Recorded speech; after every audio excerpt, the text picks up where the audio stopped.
YouTube, what's good, guys? Today, bunch of content dropped. Ton of things, man. Let's start in the store and we'll work our way around. First thing that dropped. Let me get myself off the screen here, man. There was HomeRun Derby Pack 1 featuring this 99 Ryan Howard, Vladimir Guerrero, Pudge Rodriguez with max power. Very fun, very interesting. Cody B. Edgar Martinez. Ryan Braun. Mike Moustakis. I love his swing, so I'm biased.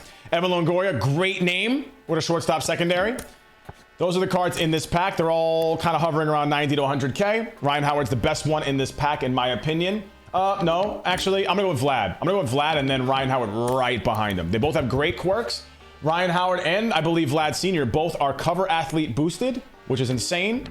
Pudge looks fun, but Pudge's whole thing is being a speedy little defender god with like good contacts. So like a weird inverted version of this where the powers are high and the speed is like whatever. Interesting. He does have catcher pop time still. Be curious to see how this card plays. Good clutch rating. Those cards are cool. Personally speaking, I'm not a huge fan of the HomeRun Derby card series. Just because I don't like poor defenders with high power. Like, it's like BR builds. But if you like it, that's cool. They're set one cards, interestingly enough. The pack is, you know, the odds are whatever. May the odds ever be in your favor if you want to pull these cards. I do think Ryan Howard's pretty damn solid. And Vlad, too. The 125 clutch on Vlad's actually incredible. So I do think Vlad is head and shoulders the best. If he gets the cover athlete boost, which I believe he does, he did cover a game back when there were 989 studios, if I understand this correctly. He gets plus 15 fielding and plus 15 contact versus lefties and plus 15 clutch, which he does not need. Super cool. On to the next. Diamond Duos. I think one of the best cards in this drop is the Torrey Hunter they just dropped. Look at this card. Solid across the board. Speeds, whatever. It's not bad. 79, but he got great reaction in defense and center and left and right. He'd be like an elite right or left, an elite left fielder, to be honest. Hitting numbers are solid. The clutch is really, really good, too. Quirk-wise, dead red and breaking ball hitter, first pitch hitter. This is the best Torrey Hunter we've seen in a long time. Very cool. I think it's a good pickup. Brian Wilson was added as well. 4-seam cutter, slider, 2-seam.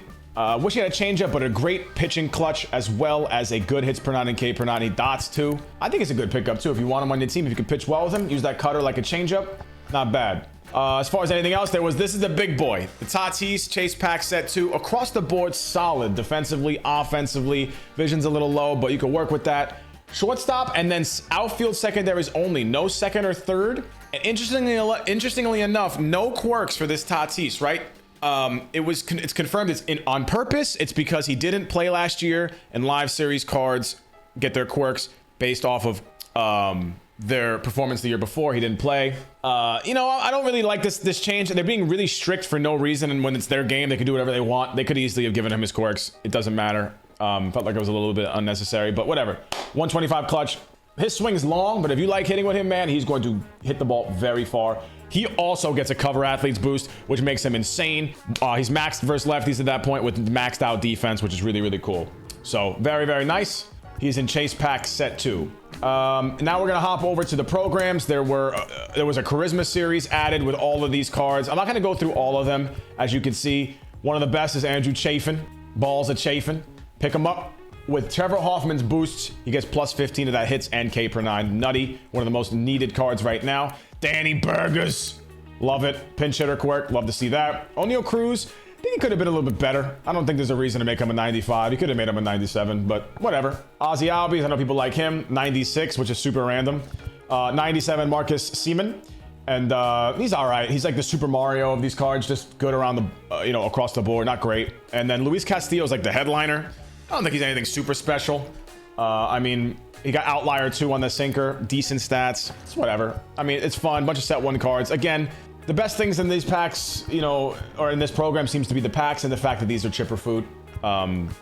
Just filler again. And we'll get back to that filler thing. We're going to put a pin in that. We'll get back to the filler topic in a second. April Tops now has been added. We got 90 Vaughn Grissom, 90 Jiwan Bay. That's Bay right there. 91 Nick Matone, or however you say his name. This is the best guy in the program so far. A closer with pretty good stats, a cutter, sinker, slurve, and a circle changeup, and a 50 stamina rating, which is fun. He's by far the best here. 93 Alec Bohm, who's honestly not awful and has a pretty good swing. Franchi Cordero with 81 speed, 8 steal rating. Oh my God, that's hilarious. Sean Murphy, who's just whatever. Good Braves build. 95 Andrew Heaney, who's just got nothing. He's Joe Random. And then 95 Jake from State Farm.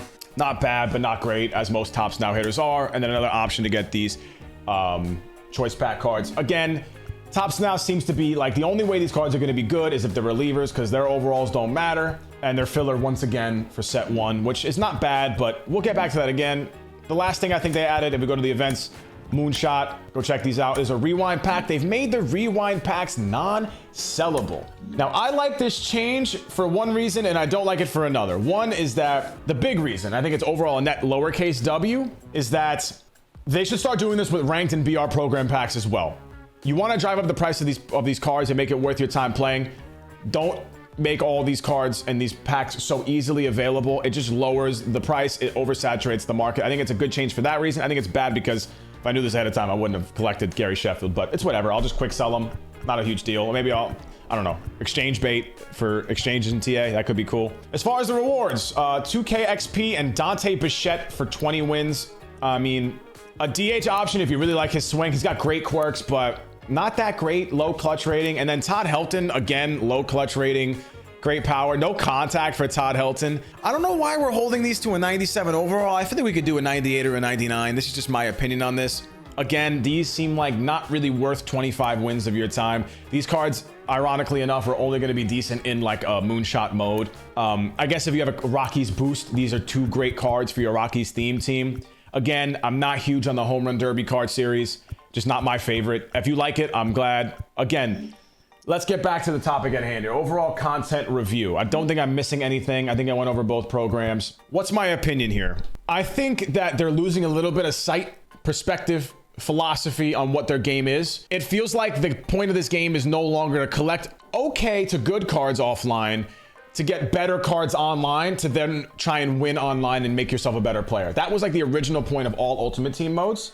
Now it feels like the point of MLB The Show 23 is to finish collections for set 1. Like that's like the main game. Like get Chipper, get Babe, get Pedro. That's like the whole point. I feel like anytime I'm playing an online mode, especially co-op, because you get nothing for that, no PXP either, it's just a waste of time when I could be grinding mini seasons on repeat, that's broken and glitched by the way, to finally get set 1 done. It feels like you're losing out on getting these collections done unless you're playing offline on repeat. We need to dial it back a little bit and understand what we're doing here, in my opinion, just the way I feel about it. As an example, today, all this content, really cool. All the best cards are locked in a pack, which I don't really mind. It makes you want to grind for something, but the only online thing that was added today was a new event that took way too long to change, by the way. They need to shorten the time of these events, especially with rewind packs, for 2 really mid cards. And the ranked program, it's going on till what, May 12th? Like we have so much time, and a vast majority of players have probably finished it already. I think they need to start adding a little bit more, giving a little more of a bone, right, to the online guy. It feels like we're on just rinse, repeat, offline grind cycle. Just like, again, just my thoughts, guys. You could very well feel different. I have no problem catering to the casuals, but I feel like the game has already done that enough even before this year. We don't need to do this anymore. We're losing a little bit of sight. The question I keep getting asked from people in chat, and I'm asking myself, is what are we doing this for? What's the point? And I don't really know. So let me know what you guys think in the comments. Hopefully you guys have a lot of fun with these cards and you guys are enjoying it. I'm still having a good time, but I see these things being a problem if they don't address it moving forward, at least in coming out and saying, hey, here's what we're going to do. I believe we're going to see ranked seasons and VR program adjustments made very soon, especially in ranked. I would expect to see a couple changes. They need it. Catch you guys next time. Thanks for watching. Peace.